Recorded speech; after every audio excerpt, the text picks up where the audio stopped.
This week on Lind on Learning, I'm going to answer a question that came up as a follow-up to last week's response from Brian Hampton. After watching, Ian Jentgen asked a couple questions, and the first one I'll tackle is, assuming all of your systems are antiquated, where do you start and what technologies do you prioritize first? This is a fantastic question, and it's one I actually get pretty frequently. Now, I'll acknowledge the exact starting point and the exact technology will be different for every organization.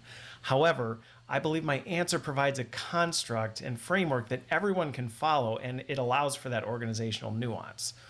I also want to frame up that I'm not talking about easy, low-hanging fruit that you can layer in to improve your existing portfolio.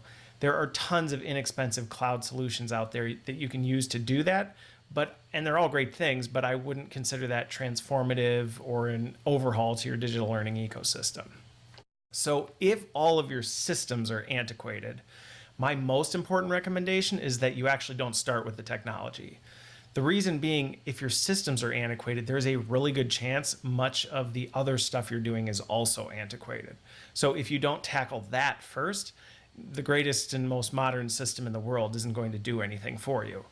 In fact, I highly encourage you to avoid going out and purchasing a system or tool with hopes that it's going to transform things.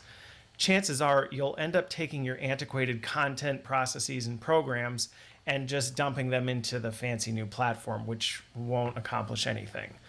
You need to start by implementing a new process that changes the way you operate and breaks the digital transformation into manageable sprints. So start by identifying and prioritizing a few of the highest impact situations in the business that could be positively impacted by a learning and development initiative. Now, be careful you don't limit yourself to just situations you're currently addressing. Your current portfolio may include the biggest impact situations, but it also may not. And transforming something you're currently doing can actually present some additional challenges. From there, lay out comprehensively what you want employees to be able to know, feel, and do as a result of your intervention. Once you have that, you can start to brainstorm how you would do things if you could do anything.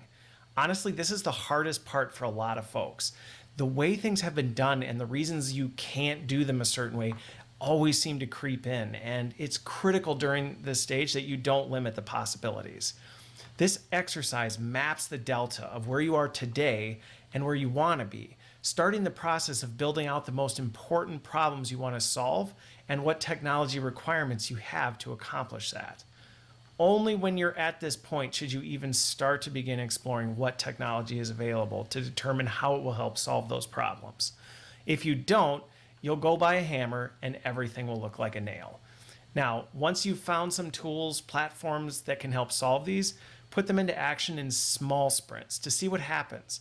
Make sure you're completely ready to accept that they may fail. Some of them absolutely will, and that's okay, which is why it's important not to go to massive scale in your incubator. The ones that succeed, those are the ones you can expand and scale. Now, I completely recognize I made that sound a lot easier than it really is, but it's a method that simplifies the process and approach. So instead of being overwhelmed with building massive ecosystems of enterprise solutions, you have a manageable incubator of experiments that you can work your way through. Over time, you'll sunset some of that antiquated technology, and some things will hang in there, but they'll have moved into doing only what they really are absolutely needed to do, like your LMS. I hope I answered your question, Ian, and thanks everyone else for watching. Also, be sure to send me more questions and keep them coming. Thanks.